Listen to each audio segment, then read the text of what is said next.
Good morning, good afternoon, good evening, wherever you are, and welcome back to another edition of the Wholistic Center's podcast, the podcast that looks into what does ancient wisdom have to offer us today, especially in our fast-paced society. And this is really a welcome invitation to go and look inside of you, and don't be afraid of what's inside of you, because really, truly, it is your best friend. This is what you fall asleep with. This is what you wake up with. It's you, and it's what makes you so unique and everything. My name is Nicholas Zart, and I am really happy to present these podcasts. Pretty soon, we'll have people on the podcast I will interview. I just wanted to grow those numbers before I invite them, which means please please subscribe to this podcast. It means a lot to us. And give us your feedback, because that's important. A, it doesn't make me feel like I'm completely crazy talking to myself, but B, mostly it helps me understand what you guys want to see more or less of. And of course, go and read what's on the holisticcenter.com. And I spell holistic with a W, so all one word, the holistic with a W center.com, where you can see a lot of articles. We started going from the Far East, and we'll get to the furthest parts of the West to see what ancient cultures and civilizations have left us in terms of wisdom for us to use today. I'm not going to cover everything, obviously. I don't know everything, but I cover all the things that have had a lot of meaning for me. That's why I'm always happy to hear what you guys have found out that I might not know about. And yes, we will also talk about modern thinkers, because there are a lot of quantum physicists right now, or quantum scientists right now, who have neurological backgrounds. That sounds really weird. Or neurologic experts.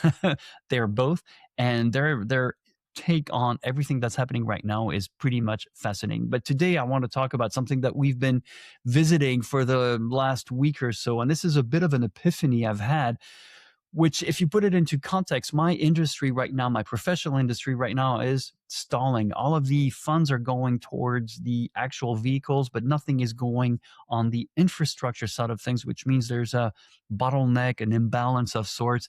Yes, there is an imbalance in the energy field out there.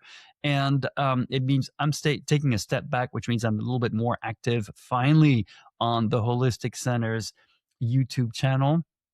And pretty soon, by the way, we will use Riverside to put all of this out there elsewhere. But right now it's limited to YouTube, and we will grow it soon enough.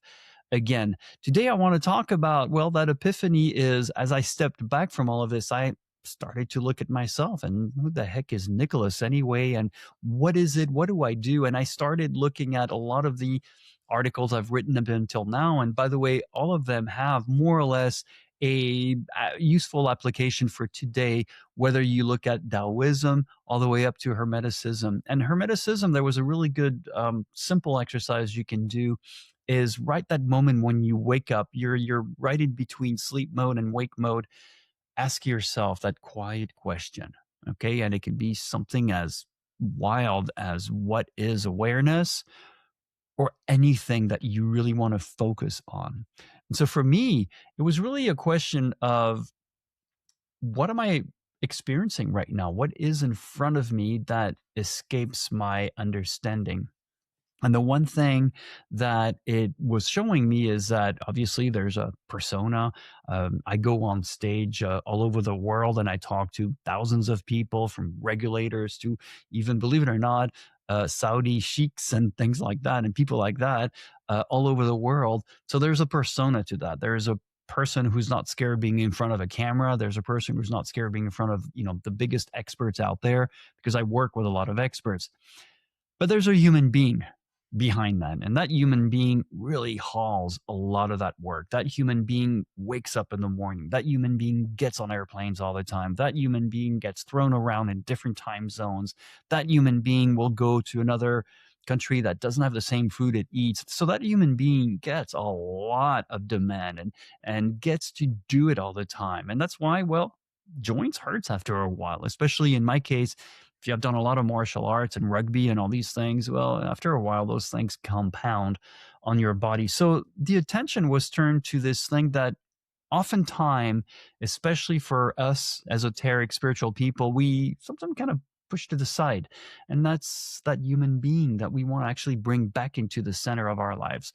Without that human being, in other words, without that carnal sheath that we have to do all the things that we do, which include meditation and also just having fun doing physical things. That human being is really the mundus operator. This is the middle of the universe for me, for you, for all of us. And it's an important one to think about and to realize what it's done. In other words, give it a pat on the back, because that human being does everything you need to do in order to give you all those experiences that you obviously came down here to experience. One of the things that my human being told me was, wow, you're finally looking at me. And I was like, shocked. I was like, well, I've always looked at you. He goes, no, you've used me to do all kinds of things. You've abused my stretching limits to do all sorts of things. You fell off of motorcycles and skateboards and everything. You've had no problem. But now you really see me. And I thought, wow, this is really powerful. You're right. I never fully acknowledged the human being within, with everything that it does, without complaining much. Of course, as you get older, it does complain and it hurts. And it was really, it really struck a tender chord inside of me, an emotional chord of sorts in front of me. But then it said something that was even more powerful. And that one stopped me dead in my tracks. And that human being inside of me said, unlike you, the soul, you get to move on. You get to carry all these wonderful experiences into other worlds, other dimensions, new lives, etc., so on, so on, and so forth. I, however, I have a shelf life. I die. I decompose. And you do not take me with you.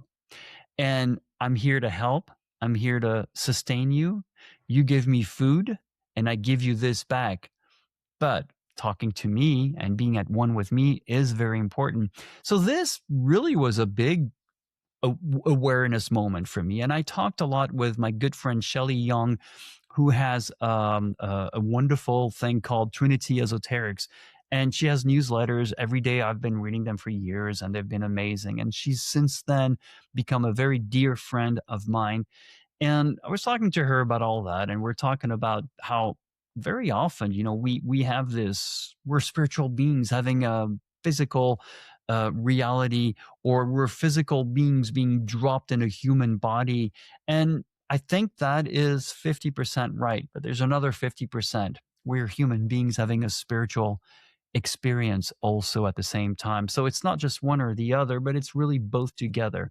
And this is probably what makes human beings, if you have to look at it at a very distant, theoretical, philosophical look at it, this is what makes a human being so interesting, and perhaps could also answer why there are a lot of sightings of UFOs and people who say they talk to aliens out there. Because as much as I would be curious to go on a different planet and to see how another alien race lives and reacts, I'm assuming the same holds true the other way around. So I think once we recenter our minds to not be so much spiritual and esoteric and, hey, we just happen to have a body, more as we are human beings who are spiritual. And there are, by the way, human beings who are absolutely not spiritual. That's fine. That's who they are. Doesn't matter. But neither falling into the extreme of being just a human being, I will die and nothing else happens, to just a spiritual being that happens to be in a human body. Both of these are extremes, and both of these are just only getting one aspect of it. So the whole point of the Holistic Center is that we find our holistic center. And finding that a holistic center usually means you acknowledge both extremes. You acknowledge what you like, what you do not like, and you come back into the middle of yourself and you figure out, what the heck is it that I really want, and who am I exactly? So this acknowledgement of the human being has been a huge eye opener for me, because it brought me back down to something I had taken for advantage, taken for granted. And that now, as I'm getting a little older, it's starting to show the little bits of wear and tear. In fact, I've lost a lot of hair. My joints hurt, and I can no longer go out there and party as I used to. And I just honestly favor being at home with my two dogs and taking long philosophical walks outside while I try to work in this futuristic advanced air mobility industry. It helped me recenter myself. And another thing that happened, and this is something that happened when I read Shelley Young's Trinity Esoterics newsletter, was she she basically connects with Archangel Gabriel. Now, some of you might care for this, some of you might not care for it, but again, one of the articles that I wrote very early on in the Wholistic Center is, please do not focus only on the messenger. It's the message that really matters. Of course, the messenger, the messenger is important, but it's not the sole focus of the importance of what is being said out there. So she communicates with Archangel Gabriel. And there were always a lot of wonderful, deep, deep insights coming out of it. And this last one was very interesting. And it's very apropos to the human being inside of us, that part of us that we don't always listen to. But it said something like why some people don't seem to be able to manifest abundance despite applying what's needed to have more of it, abundance. Is it worthiness issues, not being able or willing to receive, or being too rigid on how we show up, how we receive, and all of that good stuff? I mean, I know a lot of people say, I want to be rich, I want it like this, I want it happening then, and that's a big mistake. You want more financial abundance? Fine. But don't dictate how. That just doesn't work this way. The universe is very complex and works in ways our human minds cannot grasp. So that's really important. Ask, yes, but then go inside of yourself and make sure that the house is clean. In fact, Shelley uses a lot of great analogies such as the house, and we'll get into that later, or the airplane, or plenty of other things. So the question that was asked that I really liked is, how come some spiritual teachers live abundantly and so many others struggle financially? And Gabriel said that in order to receive on this side of the veil, the human side of the veil, you need to be grounded and in your body. Now, this is something I thought was very interesting because I was talking to Virginia about that, and she said, what does it mean to be grounded? I mean, she knows what it means, right? But it was a really good idea to review this. What does it mean to be grounded? What does it mean to be in the body? And that's, of course, countless of hours of meditation and observing what it means to do that. And in my case, I thought, it makes a lot of sense because a lot of time, and I think many of you probably feel the same way, I understand things very well, right? But do I live them deep down inside? Am I fully connected to that reality? That knowledge, when it turns into real knowledge, becomes wisdom, right? You distilled it into in every aspect of your body. It's part of everything of who you are, right? So do I understand that? Do I really live in my body? I found out that no, not really.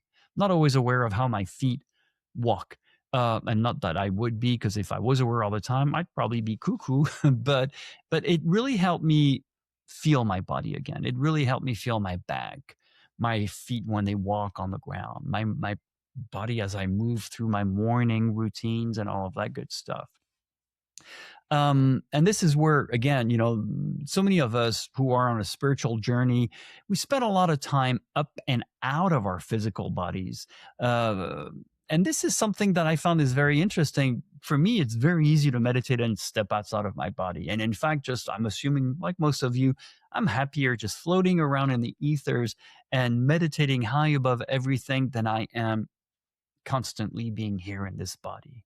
This feels heavy. This feels contrived. This feels like I'm stuck in somewhere. And this is where the important work is. While we have that human body, and this is something the Buddhists will always say, while we have these human bodies, take all the opportunities and the chances you have to live in it, to work through it. It's temporary. It doesn't last forever.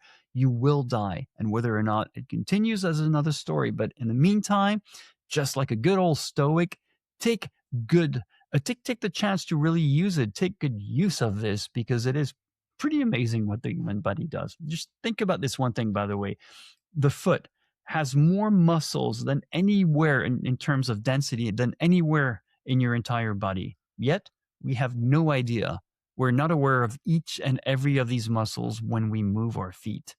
And yet it happens. It's amazing. It's beautiful. There's a lot of awe and wonder about the body. So, it's easier to connect with the higher realms, and it's even more pleasant than just being here in our physical reality. But this is where the first phase of manifestation occurs energetically. We must be in our body. We must also be willing to be boots on the ground in order for our bodies to receive everything it needs to receive. And this is something that is happening right now. There are a lot of transitions right there out there. And if you look at astrology, it's very obvious that there are a lot of changes. There are a lot of planets all of a sudden moving not only together, but aligning, and things that we haven't seen in 200-300 years, which should spell a little bit of what's going to happen next. So all of this has to get channeled right here. And that also explains maybe why a lot of us are so tired lately. There's a lot of changes happening. We might be picking up on some things. We might be going through uploads and updates inside of our minds coming from, I don't know, out there. So let's be nice with it. The body really needs help, good food, and good quality time. But this also explains why people have a very large egos can have great wealth. And I love this sentence. That's the one that really stopped me. And I remember thinking, it's incredible. I've been to schools where I was with people who were extremely rich. I'm talking about prince and princesses, and some of you who know me through Facebook, you know which schools I'm talking about. But I've noticed that a lot of them had an assured sense of who they were, and without being pedantic or egotistic, right? Now, of course, there are always people who are egotistic, and that's what it is. But a lot of these people they knew who they were. They didn't need to pretend to be any other ways, but they were aware of the differences out there, and they were very elegant in the way they talked to other people, well, myself included. I'm a middle class person, or I came from a middle class household, and these people who had so much wealth, well, welcome me as just another human being they enjoy interacting with, and vice versa. So it's taught me to never be in awe of anyone in general. But this whole thing about large egos in this lifetime, humans with large egos often have wealth, a lot of abundance. Now, of course, I'm sure if you live in the US or pretty much all over the world, there's one you're probably thinking about right now who got to where he is, not being particularly good at business. In fact, quite the opposite. But a large ego is something that this person has built over time. And now, well, he's amassing a lot of wealth. But look at also Elon Musk, big ego there too, richest man in the world. And in other words, the parallel we're making here is that the sheep and meek don't always have a lot of money. And that's because probably they repress their egos more. Well, that's up for debate. But a healthy, large ego is what you're trying to strive for, is what I'm trying to strive for. So where do we draw that line? How do we work about with the ego? First of all, let's burst a myth out here, right? The Buddha never said kill the ego. Whatever. Whoever said that is either a wrong interpretation, a wrong translation, or willful misrepresentation of Buddhism. No. Ego is ego. Ego is an important part of our lives. It shields us from a lot of things that would break us down. It's a healthy coping mechanism. It's the persona. And once you become aware of ego, you become aware of what is and what isn't, or who superficially is, then you're no longer fighting an ego. You no longer have to put any energy into it or fighting it. You realize, oh, that's my ego speaking. No judgment. Ah, that's my ego doing. No judgment. Ah, that's my ego craving, wanting. No judgments. As soon as you get into that holistic way of being, of looking at it, then the ego takes on a very different meaning, and it becomes a friend. It becomes a tool that you can use. I'm going to go back to my adventure mobility ego. My persona is very well explained, very well used. I use it to go on stage. I'm not afraid. I use it to go speak to anyone. I've spoken to ministers, to sheikhs, to everyone. It doesn't matter, because ultimately you and I wake up in the morning, we do the same things, right? And then we get to work. So an ego in this case is important because that's what I use as a persona to step on stage, to step on in front of a camera. Fine. But I know it's not me. I know who me is. And that's reserved to a few people out there. that is the first thing I wanted to say. These people who have big egos are excellent at being in their bodies. And look at, again, these people we're thinking of, look at how they function in their bodies.